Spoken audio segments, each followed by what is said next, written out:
যে মানুষগুলো আল্লাহর কাছে এবং আল্লাহর হাবিব সাল্লাল্লাহু আলাইহি সাল্লামের চোখে শ্রেষ্ঠ মানুষ, ভালো মানুষ। আজ আমরা নবী করিম সাল্লাল্লাহু আলাইহি সাল্লামের চোখে তাঁর দৃষ্টিতে 11 শ্রেণীর শ্রেষ্ঠ এবং ভালো মানুষ, নবীজির চোখে সবচেয়ে প্রিয় এবং শ্রেষ্ঠ ভালো মানুষগুলোর পরিচয় আমরা আজকে জানব। যে মানুষগুলোকে নবী করিম সাল্লাল্লাহু আলাইহি সাল্লাম বলেছেন খায়রুন নাস, আহাব্বুন নাস, আহসানুকুম, তোমাদের মধ্যে সবচাইতে ভালো লোক, তোমাদের মধ্যে সবচাইতে শ্রেষ্ঠ মানুষ, তোমাদের মধ্যে সবচাইতে উত্তম মানুষ। এই কথা বলে নবী সাল্লাল্লাহু আলাইহি সাল্লাম বিভিন্ন হাদিসে বিভিন্ন চরিত্রের কথা উল্লেখ করেছেন। আমি এখন একটা একটা করে 11টি গুণের কথা, 11 জন মানুষের 11টি গুণের কথা উল্লেখ করব। আমাদের কাজ হবে আমরা নিজের সাথে সেটাকে কম্পেয়ার করব, তুলনা করব, যে সেই গুণগুলো আমার মধ্যে কতটা আছে কতটা নাই। এই 11টি গুণের 11টি যদি কারোর মধ্যে থাকে তাহলে এই হবে সমাজের সবচেয়ে উত্তম মানুষ, সবচেয়ে টপ লেভেলের শ্রেষ্ঠ মানুষ, সবচেয়ে ভালো মানুষ।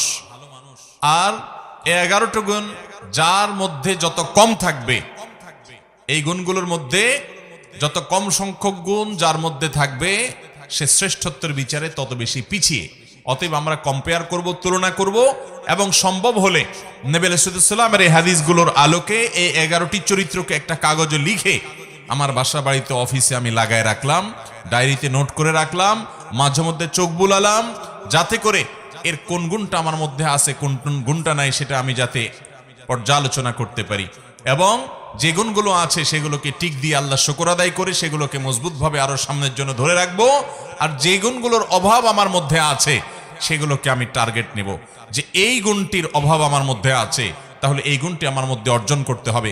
এই চ্যালেঞ্জ যদি আমরা নিতে পারি তাহলে ভাইরা আমার, আমাদের এই জীবন সাধনা সার্থক হবে, সিদ্ধ হবে। আমরা এই দুনিয়ার সংক্ষিপ্ত জীবন থেকে আখিরাতের পাথেয় সঞ্চয় করে, সংগ্রহ করে জান্নাতি হয়ে দুনিয়া থেকে যেতে পারবো। রব্বে আজিম, আরশে আজিমের মালিক আমাদের সবাইকে সেই তৌফিক দান করুন। মুহতারাম হাজরিন, নবী আলাইহিস সালামের চোখে সেরা 11 শ্রেণীর মানুষের মধ্যে থেকে সর্বপ্রথম যার কথা বলতে চাই, সেই শ্রেষ্ঠ মানুষদের কথা সহিহ বুখারীতে বর্ণিত হাদিসে আমরা পাই। নবী করিম সাল্লাল্লাহু আলাইহি সাল্লাম বলেছেন খায়রুকুম মান তাআল্লামাল কুরআনা ওয়া আল্লামাহ। তোমাদের মধ্যে, এই যে আমরা অনেক মানুষ আছে এই মাহফিলে, এই গ্রামে, এই এলাকাতে, এরকম প্রত্যেকটা জায়গায় যত মানুষ আছে, এই মানুষগুলোর মধ্যে সবচেয়ে শ্রেষ্ঠ, সবচেয়ে মর্যাদাবান, আল্লাহর কাছে সবচেয়ে প্রিয় এবং সবচেয়ে উত্তম মানুষ হলো ওই শ্রেণীর মানুষ যারা কোরআন শিখে এবং কোরআন শেখায়। কোরআনের শিক্ষক এবং কোরআনের শিক্ষার্থী, এই মানুষগুলো হলো নবী আলাইহিস সালামের চোখে সবচেয়ে সেরা, সবচেয়ে শ্রেষ্ঠ, সবচেয়ে উত্তম মানুষ। তাহলে এবার আমাকে মেলাতে হবে যে আমি কি কোরআনের ছাত্র না কোরআনের শিক্ষক। যদি দুইটার কোনোটাই না হয় তো অন্তত কোরআনের ছাত্র হওয়ার চেষ্টা করতে পারি কি পারি না? আপনি আপনার মসজিদের ইমাম সাহেবের কাছে কোরআন শেখা শুরু করে দেন।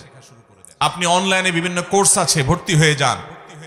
কোরআন শুদ্ধ করার চেষ্টা করেন। প্রথম টার্গেট, আল্লাহ তাআলা শুদ্ধ করার তৌফিক দিয়েছেন। 50, 60, 70% হয়ে গেছে, আলহামদুলিল্লাহ। এবার আরো সুন্দর করে কোরআন তেলাওয়াত করার চেষ্টার পাশাপাশি আপনি কোরআন বুঝে বুঝে পড়া শুরু করে দেন। কোরআন বোঝার জন্য এখন অনলাইনে অনেকগুলো কোর্স অফার করা হয়। অনেক আল্লাহর নেককার বান্দারা আমাদেরকে কোরআনিক অ্যারাবিক শেখান খুব সহজে। মাত্র সামান্য কয়েকটা ক্লাস করলেই অনলাইনে আপনি দেখবেন কোরআনে যে আপনি কথাগুলো আল্লাহ বলেছেন, আল্লাহর কালাম যখন তেলাওয়াত করবেন, আপনি দেখবেন যে আপনি সেটা বুঝতে শুরু করেছেন। আপনি অভূতপূর্ব এক স্বাদ এবং তৃপ্তি পাবেন যে আপনার রব কি বলছে আপনি বুঝতে পারছেন। নামাজে মনোযোগ আসবে, আপনার ভালো লাগা কাজ করবে। আমরা দুনিয়াতে কত কিছুই তো বুঝলাম, কত কিছুই তো শিখলাম, কত কিছুই তো জানলাম। মুসলমান, আল্লাহর কাছে ফিরে যেতে হবে, আল্লাহর সামনে দাঁড়াতে হবে। আমি আল্লাহর কাছে কি নিয়ে যাব? আল্লাহ যদি জিজ্ঞাসা করেন তুমি কত কবিতা জীবনে মুখস্থ করেছো, ইংরেজি ভাষা শিখেছো, আরেক ভাষা তোমার দুনিয়ার কল্যাণের জন্য, তুমি অনেক কিছু শিখেছো, ভালো কথা, কিন্তু তোমার অনন্ত অসীমকালের এই যাত্রায় তোমার যেন উপকার হয় সেজন্য তুমি এই কোরআন কি শিখেছো? মুহতারাম হাজিরিন, সেজন্য নবী সাল্লাল্লাহু আলাইহি সাল্লামের চোখে সেরা 11 শ্রেণীর মানুষের মধ্যে প্রথম শ্রেণীর মানুষের কথা বললাম, যারা কোরআন শিখে এবং কোরআন শেখায়। আপনি নিজে কোরআন শিখবেন, শেখা হয়ে গেছে, অন্যদেরকে শেখাবেন, চেষ্টা করবেন তো ইনশাআল্লাহ। আল্লাহ তাআলা আমাদেরকে তৌফিক দান করুন। কোরআনের শিক্ষার্থী হয়ে সারা জীবন কাটাবো ভাই।